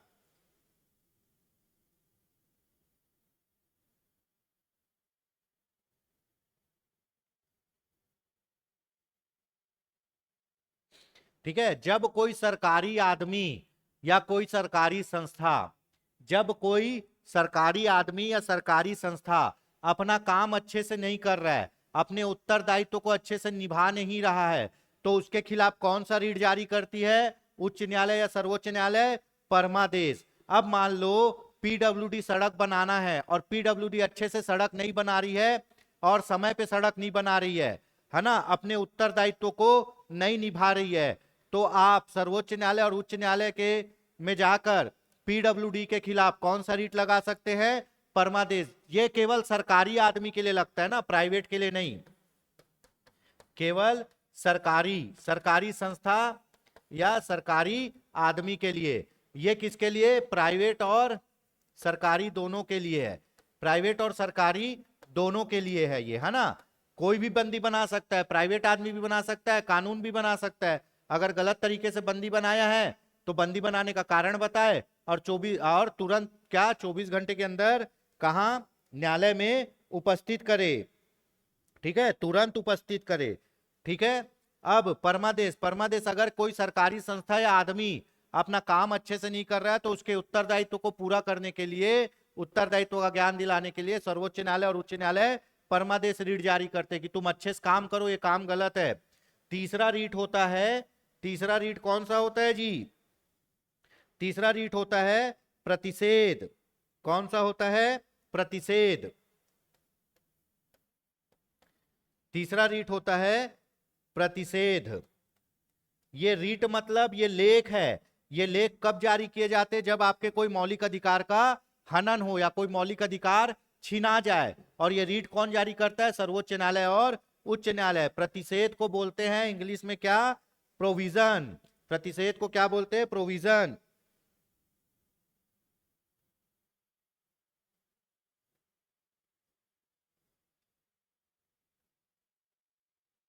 ठीक है, ये जो रीट है ये न्यायिक रीट है। ये कैसी रीट है? न्यायिक। इसको उच्च न्यायालय अपने नीचे के न्यायालय के लिए जारी करता है। मान लो कोई कोर्ट ऐसे मामले पे डिसीजन दे रहा है जो उसके अधिकार क्षेत्र में है ही नहीं। कोई भी नीचे का न्यायालय है ना, लोअर कोर्ट है ना, ये कौन जारी करता है? सर्वोच्च न्यायालय और उच्च न्यायालय। किनके लिए? अपने नीचे स्तर के कोर्ट के लिए। मान लो कोई निचले स्तर का कोर्ट अपने अधिकारिता, अपने पावर से बाहर जाके काम कर रहा है, अपने अधिकार क्षेत्र से बाहर जाके काम कर रहा है, या नैसर्गिक न्याय के सिद्धांत के विरुद्ध काम कर रहा है, प्राकृतिक न्याय के सिद्धांत के विरुद्ध काम कर रहा है। और काम कर रहा है ना, अभी डिसीजन नहीं दिया है, काम कर रहा है, तब उसको क्या, कौन सी रीट जारी की जाएगी? तब उसको प्रतिषेध रीट जारी की जाएगी और बोला जाएगा कि भैया अपने लिमिट में रह के काम करो। और इसमें क्या है? न्यायिक रीट है। और निर्णय के पहले अगर उस केस में निर्णय नहीं हुआ है, निर्णय के पहले जारी की जाती है, निर्णय के पहले जारी की जाती है। मान लो कोई लोअर कोर्ट किसी मामले को सुन रहा है जो उसके अधिकार क्षेत्र में नहीं आता और मामला अभी भी चल रहा है, उस पर डिसीजन नहीं आया है, वो मामला उसके अधिकार क्षेत्र में नहीं आता, मामला अभी भी चल रहा है और डिसीजन नहीं आया है, तो कार्रवाई को बीच में रोकने के लिए, कार्रवाई को बीच में रोकने के लिए ऊपर के न्यायालय जैसे सुप्रीम कोर्ट और हाई कोर्ट अपने नीचे के न्यायालय के लिए कौन सा रीट जारी करेंगे? प्रतिषेध। इसको बोलते हैं प्रोविजन, है ना। कब? ये न्यायिक रीट है। एक न्यायालय दूसरे न्यायालय के लिए जारी करता है। कब? जब निर्णय ना हुआ हो। ठीक है, अगला रीट है, देखते हैं क्या अगला रीट है? उत्प्रेषण। चौथा रीट क्या है? उत्प्रेषण। उत्प्रेषण, उत्प्रेषण का मतलब क्या होता है? सर्टियोरी, है ना, सर्टियोरी। इसको इंग्लिश में बोलते हैं सर्टियोरी, है ना, उत्प्रेषण, सर्टियोररी, है ना।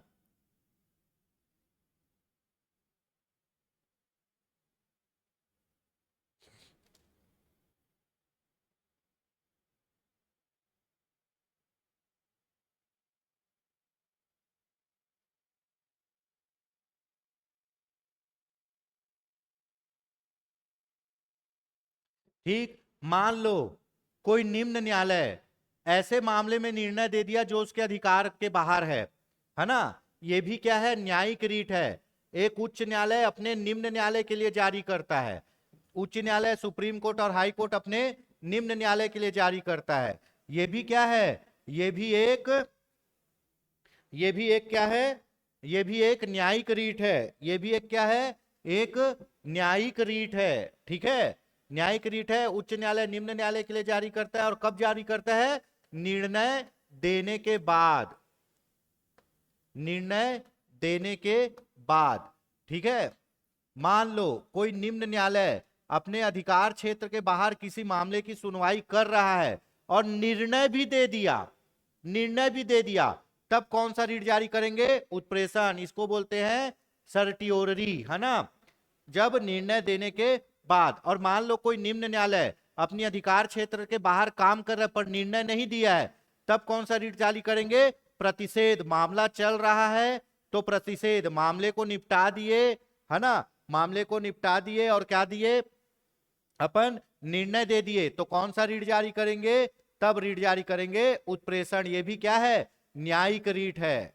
ठीक है, इस रीट में क्या होता है पता है? इस रीट में निम्न न्यायालय से केस निम्न न्यायालय से केस को कहां ले जाया जाता है? ऊपर के न्यायालय, उच्च न्यायालय में, ऊपर के न्यायालय में, उच्च न्यायालय में भेज दिया जाता है कि भैया आप गलत काम कर रहे हो। ठीक है, ये हो गया उत्प्रेषण। ये दोनों न्यायिक रीट है, ये पूछा जाता है। प्रतिषेध और उत्प्रेषण दोनों न्यायिक रीट है। प्रतिषेध में अगर निम्न न्यायालय अपने अधिकार क्षेत्र के बाहर काम कर रहा है पर डिसीजन अभी तक दिया नहीं है तो प्रतिषेध लगाएंगे।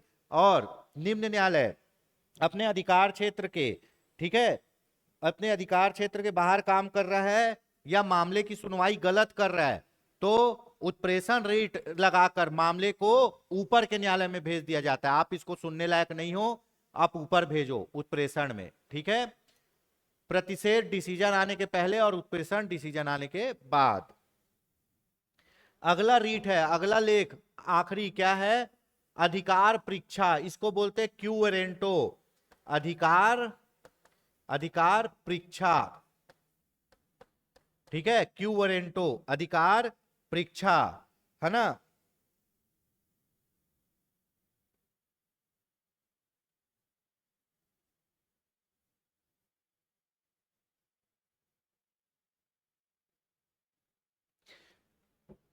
अधिकार परीक्षा का अर्थ होता है किस हक से। ठीक है, ये समझने के लिए किस हक से। अधिकार परीक्षा क्या आप लोग के जानने के लिए बहुत जरूरी है। जब किसी सरकारी पद पर, कोई सरकारी पोस्ट पर कोई ऐसा आदमी बैठ जाता है जो उसमें बैठने के लायक ना हो, जब किसी सरकारी पद पर कोई आदमी बिना हक के बैठ जाता है या उसमें बैठने के लायक ना हो तो आप पूछ सकते हो अधिकार परीक्षा के द्वारा कि आप इस पद पर कैसे हो। मान लो आपका नंबर ज्यादा आया है, आपका सिलेक्शन नहीं होके कम नंबर वाले का सिलेक्शन हो गया है, तो आपको अगर रीट लगाना है तो कौन सी रीट लगाओगे?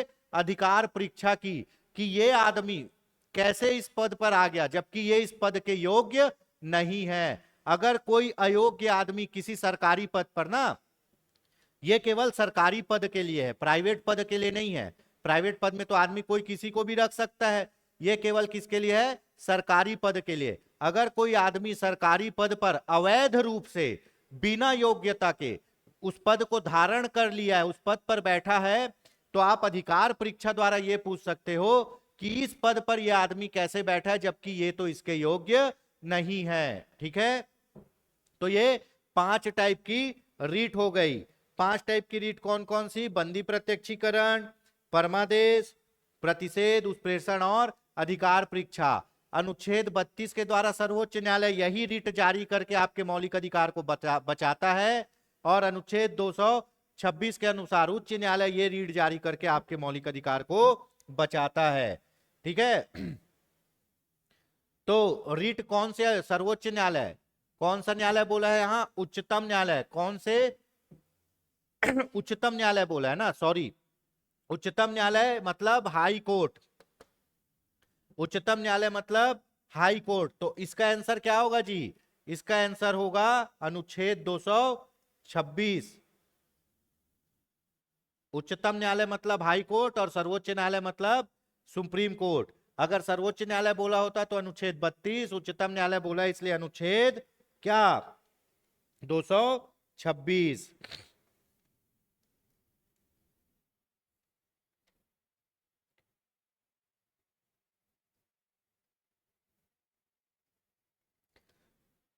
सॉरी, कंफ्यूजन हो गया। देखिए, ज्यादा लंबी क्लास होने से यही परेशानी है, माइंड फ्रीज हो जाता है ना। इसको फिर से करते हैं। आपको पता है supreme court, supreme court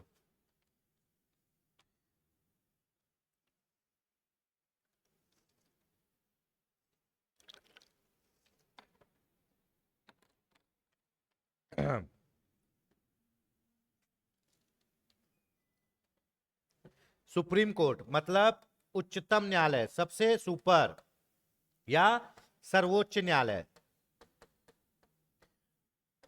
high court मतलब उच्च न्यायालय। ठीक है, यहां उच्चतम बोला है मतलब सुप्रीम कोर्ट बोला है। सुप्रीम कोर्ट अनुच्छेद 32 के अनुसार रीट जारी करती है ना। सुप्रीम कोर्ट अनुच्छेद 32 के अनुसार और हाई कोर्ट अनुच्छेद 226 के अनुसार। तो उच्चतम बोला है तो अनुच्छेद 32 आएगा, कंफ्यूज हो गया था। चलिए, निम्नलिखित में से किस एक प्रलेख को किसी व्यक्ति की स्वतंत्रता का महानतम रक्षक माना जाता है? व्यक्ति की स्वतंत्रता, बंदी बना देते उस आदमी को छुड़वाने के लिए कौन सा रीट जारी करते हैं? बंदी प्रत्यक्षीकरण, इसको बोलते हैं हेबियस कॉर्पस, अभी पढ़े हैं। ठीक, जब सर्वोच्च न्यायालय किसी व्यक्ति अथवा संस्था को उसके दायित्व के निर्वहन हेतु लेख जारी करता है तो उसे कहते हैं। जब कोई सरकारी आदमी अपना काम या सरकारी संस्था अपना काम अच्छे से ना करे तो उसके उत्तरदायित्व को याद दिलाने के लिए कौन सा रीट जारी करते हैं? परमादेश। कौन सा? परमादेश। बी, अभी बात किए थे। ठीक है, सही को मिलाइए, सही नहीं है। अस्पृश्यता का अंत, अनुच्छेद 17 सही है। गिरफ्तारी एवं निरोध के विरुद्ध संरक्षण, गलत, अनुच्छेद 22। धार्मिक स्वतंत्रता, अनुच्छेद 25, है ना। अल्पसंख्यक वर्गों के हितों का संरक्षण, 29 सही। तो गलत कौन सा है? गलत है बी, है ना। गिरफ्तारी एवं निरोध के विरुद्ध संरक्षण क्या है जी? वो है अनुच्छेद 22। अनुच्छेद 23 है शोषण के विरुद्ध अधिकार। चलिए, उपाधियों का अंत, मिलाइए बोल रहा है। उपाधियों का अंत, यहां अनुच्छेद 18 ए, सब पहले पढ़ चुके। धार्मिक मामलों के प्रबंध की स्वतंत्रता, 26, यहां आएगा बी। अल्पसंख्यक की भाषा का संरक्षण, 29, यहां आएगा सी। शिक्षा का अधिकार, अनुच्छेद 21 का, यहां आएगा डी, है ना। तो देखते हैं, ए का 3 यहां लिखा हुआ है, बी का 4,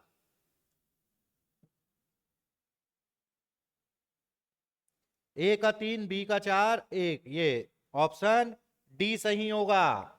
ऑप्शन डी।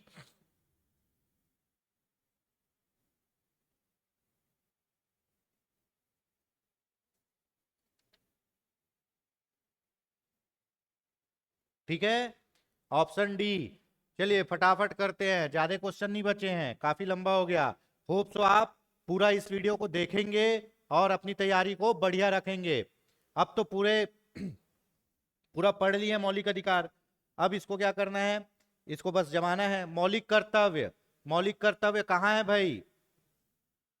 मौलिक कर्तव्य बताइए। 42वां संविधान संशोधन द्वारा मौलिक कर्तव्य जोड़ा गया, यहां आएगा ए। संसद मौलिक अधिकार को संशोधन कर सकती है। मूल ढांचे का सिद्धांत, केशवानंद भारती, सी। इंसानों के अनैतिक व्यापार का निषेध, अनुच्छेद 23, डी, है ना। संसद मूल अधिकार को, मूल ढांचे का सिद्धांत हो गया, संसद मौलिक अधिकार को संशोधन कर सकती है, कहां? बी, मिनर्वा मिल केस में। और यह भी बोला गया कि मौलिक अधिकार भी मूल ढांचे में संबंधित है, मिनर्वा मिल का केस। ठीक है, तो इसका ऑप्शन देखते हैं, ऑप्शन क्या होगा?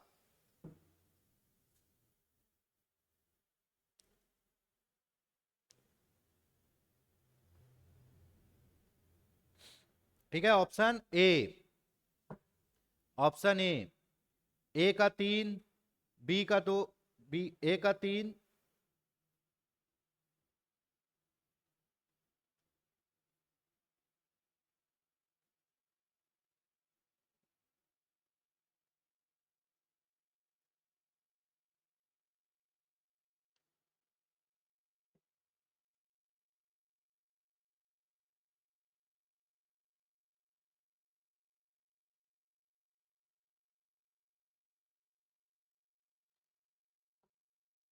देख लिए क्वेश्चन।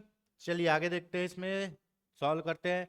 मौलिक कर्तव्य, संविधान का 42वां संविधान संशोधन, ठीक है। ए में 3, बी क्या है? संसद मौलिक अधिकारों में संशोधन कर सकती है।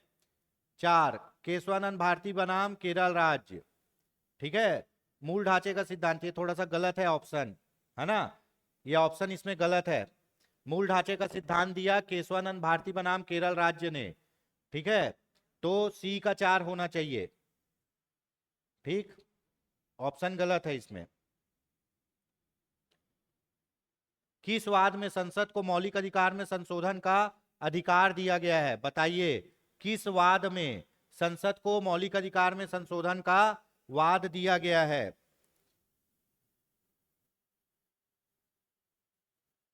ठीक है, किसमें? केशवानंद भारती बनाम केरल राज्य। और कौन सा कॉन्सेप्ट दिया? मूल ढांचे का सिद्धांत। मूल ढांचे का सिद्धांत दिया और इसी में किसमें मौलिक अधिकारों में संशोधन का अधिकार दिया गया? केशवानंद भारती बनाम केरल राज्य में।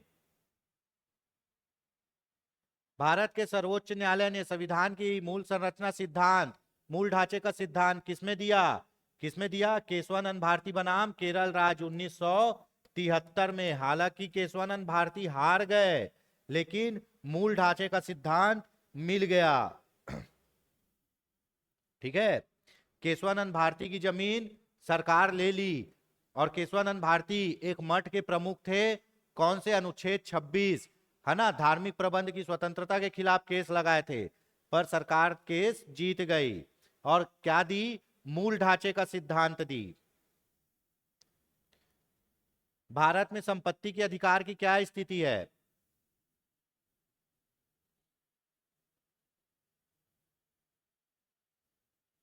ठीक है, यह एक मूल अधिकार है जो किसी भी व्यक्ति को, यह एक विधिक अधिकार है जो किसी भी व्यक्ति को प्राप्त है। देखिए भाई, संपत्ति का अधिकार पहले, संपत्ति का अधिकार पहले क्या था?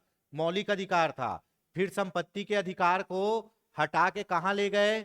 अपन कानूनी अधिकार बना दिए। कब कब बनाए ये बनाया 44वें संविधान संशोधन 1978 में। संपत्ति के अधिकार को हटा के अपन कानूनी अधिकार बना दिए मौलिक अधिकार से।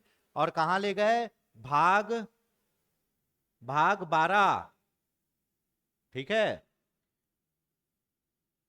कहां ले गए? अनुच्छेद 300 क में ले गए। कहां ले गए? 300 क में, है ना। अध्याय 4 भाग 12 अनुच्छेद 300 क में ले गए। किसको? संपत्ति के मौलिक अधिकार को। और क्या बना दिए? कानूनी अधिकार। और ये अधिकार किसको? भारतीयों को और विदेशियों दोनों को प्राप्त है। तभी तो विदेशी हमारे यहाँ जमीन ले सकते भैया। ठीक, चलिए अगला देखते हैं। 44वें संविधान अधिनियम 78 द्वारा संपत्ति के अधिकार को मौलिक अधिकार से हटा दिया गया। बिल्कुल सही है, संपत्ति के अधिकार को संविधान के भाग 12 सही है, अनुच्छेद 301 के तहत विधिक अधिकार बना दिया। हाँ, ए सही है और बी भी सही है। ठीक है, दोनों सही कहाँ है?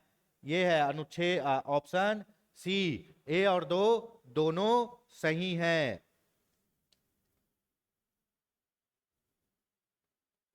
उसके बाद अगला क्वेश्चन देखते हैं। निम्नलिखित कथनों में से कौन सा एक सही है?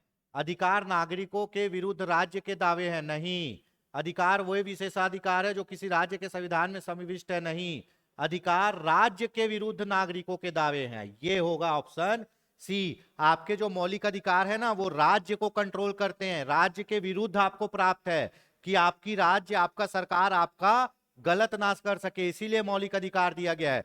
तो अधिकार क्या है? राज्य के विरुद्ध नागरिकों के दावे हैं। तो इसका ऑप्शन होगा ऑप्शन सी।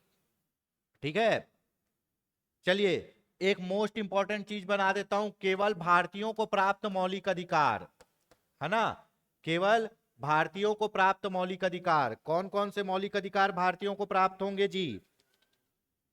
ठीक है, केवल भारतीयों के को प्राप्त मौलिक अधिकार।